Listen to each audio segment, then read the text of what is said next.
Today is July 10th, 2025, and you're listening to Space News First Up. Discover your next mission in the space industry with the Space News Job Exchange. Visit spacenews.com/jobs to find top aerospace roles and connect with leading employers. And for employers, use discount code JOBEX for 15% off your next purchase. Here are today's top headlines in space. President Trump has named Secretary of Transportation Sean Duffy as the new acting NASA administrator. Chinese satellites are experimenting with increasingly sophisticated maneuvers in space. SpaceX is a step closer to beginning Starlink service in India. Chinese commercial launch firm Orienspace is aiming for a late 2025 debut of its Gravity 2 rocket after a recent engine test. Japanese company Interstellar Technologies raised 8.9 billion yen, $61.8 million for work on a launch vehicle and satellite technologies. And a former DARPA official is the new head of smallsat manufacturer EnduroSat's U.S. office. First Up is produced by Space News, the industry standard for professional space journalism. Visit spacenews.com for breaking news, policy updates, and original analysis. We begin today with news that President Trump has named Secretary of Transportation Sean Duffy as the new acting NASA administrator. In a social media post Wednesday night, Trump said that Duffy would serve as the interim administrator while continuing to lead the Transportation Department. Janet Petro, director of the Kennedy Space Center, had been the acting NASA administrator since the start of the current administration. Trump did not give a reason for the change other than praising Duffy's work on air traffic control upgrades and other work at the department. Duffy, a former member of Congress, does not have a space background. Having a cabinet member take over leadership of NASA, even on an interim basis, is unprecedented in the nearly 70-year history of the space agency. Chinese satellites are experimenting with increasingly sophisticated maneuvers in space. Between late 2023 and December 2024, 5 Chinese satellites executed a series of close approaches that space analysts called unprecedented due to the number of spacecraft and the complexity of their movements. That is making U.S. officials uneasy that these orbital behaviors could give Beijing an advantage in a future conflict. Given the growing complexity of the operations, the Pentagon is enlisting commercial firms to help decipher China's intentions. SpaceX is a step closer to beginning Starlink service in India. The Indian National Space Promotion Authorization Center, InSpace, approved services for Starlink on Tuesday, 2 months after giving similar authorization for Eutelsat's rival, LEO network OneWeb. The nod from InSpace marks one of the final major regulatory steps before Starlink can begin operations. However, SpaceX still needs spectrum and other clearances before it can provide broadband in the world's most populous nation. If successful, India would offer Starlink access to a vast user base and a strategic foothold in Asia. Chinese commercial launch firm Orienspace is aiming for a late 2025 debut of its Gravity 2 rocket after a recent engine test. Orienspace announced Tuesday that it had successfully conducted a hot-fire test of a Gravity 2 first-stage engine, including gimbal and valve system evaluations. There is confusion, though, about the specific engine tested.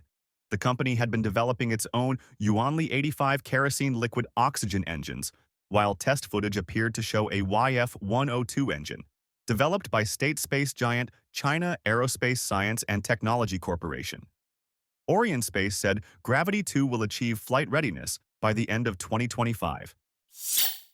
Japanese company Interstellar Technologies raised 8.9 billion yen, $61.8 million, for work on a launch vehicle and satellite technologies. The company said it raised 6.5 billion yen from several investors, with the remaining 2.4 billion yen in the form of debt financing. Interstellar said the Series F round would support work on its zero-launch vehicle, whose first flight has slipped to 2027. It will also aid in development of communication satellites that could be launched by that vehicle. A former DARPA official is the new head of smallsat manufacturer EnduroSat's U.S. office.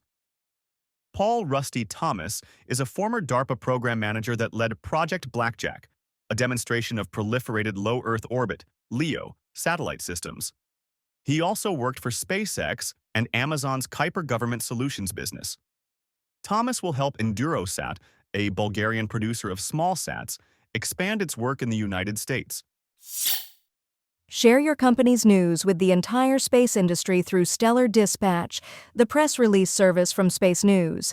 Learn more and use discount code SD2106 for 15% off when you submit yours at spacenews.com/Stellar Dispatch. In other news, new Trump administration policies have international partners recalibrating their approach to cooperation.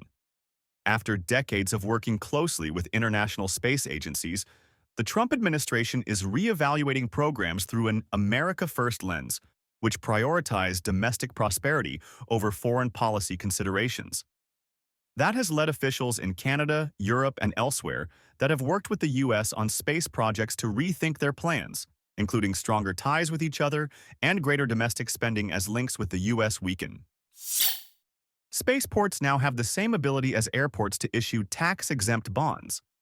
A provision in the budget reconciliation bill enacted last week allows spaceports to issue such bonds to support investment in new infrastructure.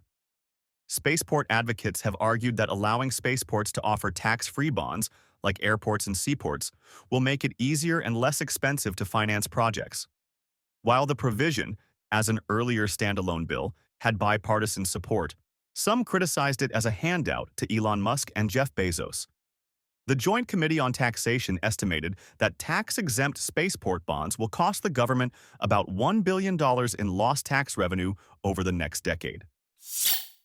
Japanese launch services provider SpaceBD is partnering with Australia's Gilmore Space. The two companies announced Wednesday an agreement where SpaceBD will sell space on Gilmore's Eris small launch vehicle and also provide payloads and components for Gilmore's EnduroSat smallsat bus.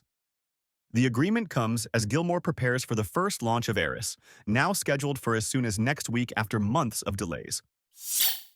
Reuters reports that the British government is reportedly making an investment in Eutelsat.